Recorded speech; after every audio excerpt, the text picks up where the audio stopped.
é uma coisa. Eu disser que tem que manter 80%, olha, isso não está caracterizado a greve. Se eu disser que manter 80%, tem setores que 80% pode ser uma pessoa faltando só, o que é uma coisa, às vezes, corriqueira, por um problema. Isso não é greve, né? Então, a gente tem que, primeiro, atentar, sempre numa greve, na observância do patamar mínimo que assegure a continuidade do serviço público, o mínimo, né? E, conforme o caso, cada tipo de setor onde se trabalha, verificar o que pode assegurar isso, mas também, ao mesmo tempo, de não descaracterizar uma greve, porque se eu assegurar a continuidade, a prestação de serviço de forma normal, como vinha ocorrendo, isso não é greve. A greve tem o intuito de incomodar e atrapalhar também. E na URGS a gente verifica que a grande maioria dos setores não tem essa essencialidade de se manter 80%. Né? A gente verifica isso.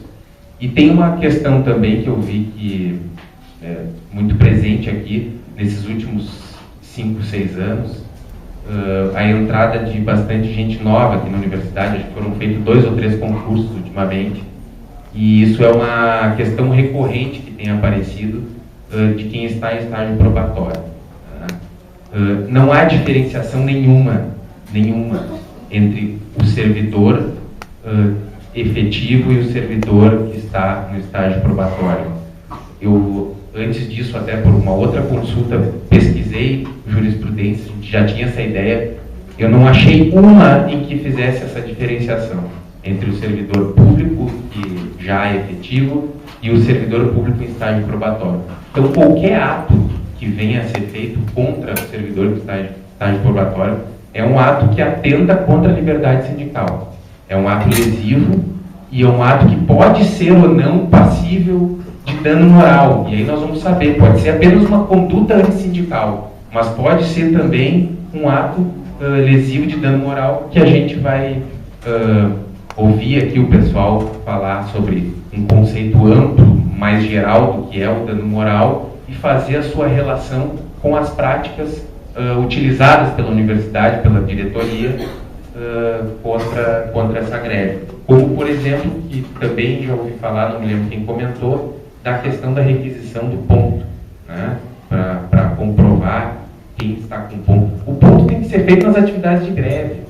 O ponto não precisa ser dado ponto para quem está em greve, porque isso indica uma provável e futura perseguição àquelas pessoas que estão exercendo seu direito. Uma coisa que surgiu como o nascimento da própria greve e está na lei, e esse artigo foi trazido também para essa adaptação do serviço público, é a questão da autotutela. O que é isso? É os trabalhadores decidirem de forma autônoma as razões pelas quais eles estão entrando em greve e a forma como eles vão fazer. Por isso que não se chama, em termos jurídicos, de greve ilegal. Não existe greve ilegal. Existe greve abusiva, em que pode, em alguns momentos, excederem alguns limites, como não atentar para o mínimo de serviços essenciais, ou, enfim, várias coisas, várias condutas que podem ser consideradas abusivas, mas não ilegais. Porque isso, quem determina isso é o conjunto dos trabalhadores. Claro, no serviço público, hoje, ainda se disputa muito isso na justiça, ainda mais que, mesmo que se tenha essa adaptação da lei do serviço privado, do trabalhador privado para o serviço público, tem coisas que são inadaptáveis a isso, né? Nós não podemos manter, por exemplo, o artigo que diz, olha, o sindicato ou a comissão de negociação, mediante acordo com a entidade patronal ou diretamente com o empregador, manterá em atividade equipes de empregados.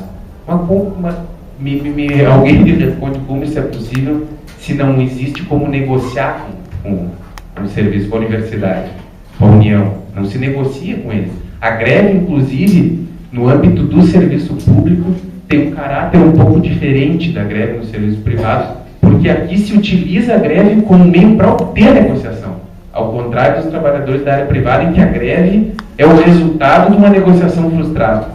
Então, não se pode aplicar essas coisas que estão sendo, que foram adaptadas, e muitas vezes ela vai para a disputa judicial de uma ação específica. No caso, como foi no passado, teve uma ação este ano não teve, mas poderá haver uma ação específica para cada greve em que as partes vão demonstrar seus interesses e vão dizer os motivos e o juiz vai analisar isso.